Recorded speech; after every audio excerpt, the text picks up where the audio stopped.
Halos 50 milyong piso ang kulang na buwis na hinahabol ng BIR sa panibagong reklamong tax evasion na inihain nito laban sa isang kontratista. Dawit ang kontratista sa isyu ng umunoy Ghost Flood Control Project sa Bulacan. Saksi si Chino Gaston. September 25 nang humarap sa Senado si Mark Alan Arevalo, may-ari ng kumpanyang Wawaw Builders. Kabilang ang kumpanya sa listahan ng mga kontratistang naka-corner umano ng mga flood control project. Batay sa inilabas ni Pangulong Bongbong Marcos noong Agosto. Iniuugnay rin ang kumpanya sa mga ghost flood control project sa Bulacan. I invoke my self-incrimination, Your Honor. Okay. Ano? Can you repeat your answer? Wow. Can you repeat your answer, Mr. Arevalo? I invoke my right for self-incrimination, Your Honor. My God.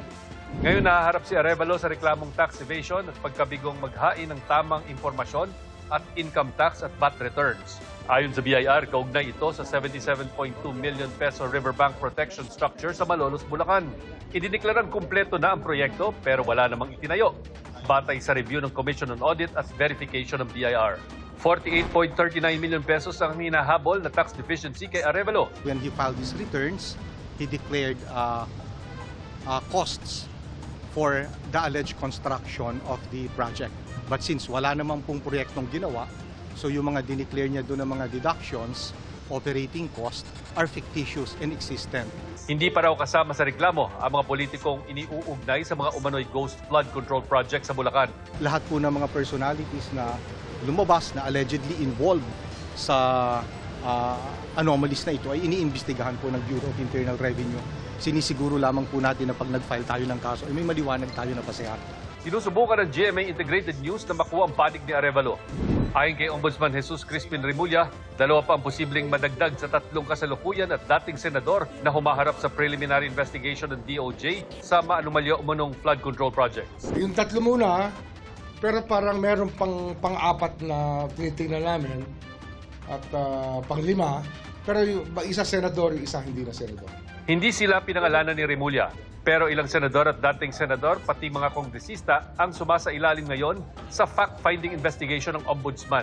Kapag nakitaan sila ng basihan, saka sila isasailalim sa preliminary investigation kung saan bibigyan sila ng pagkakataong sagutin ang mga aligasyon at magsumite ng mga ebidensya.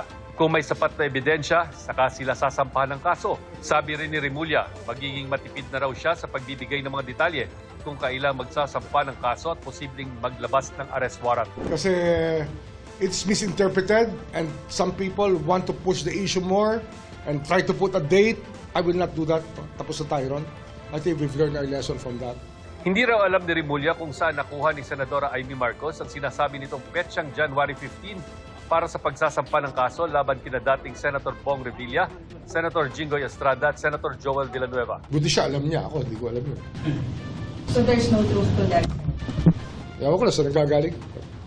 Ang Malacanang dumistansya sa impormasyong nakuha rin umano ni Marcos na ilang dati at kasalukuyang senador ang sunod na kakasuhan kaugnay ng flood control scandal.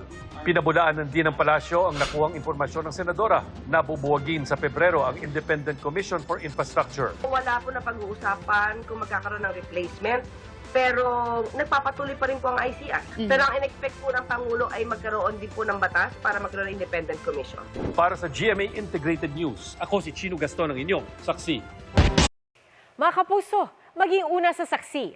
Mag-subscribe sa GMA Integrated News sa YouTube para sa iba't ibang balita.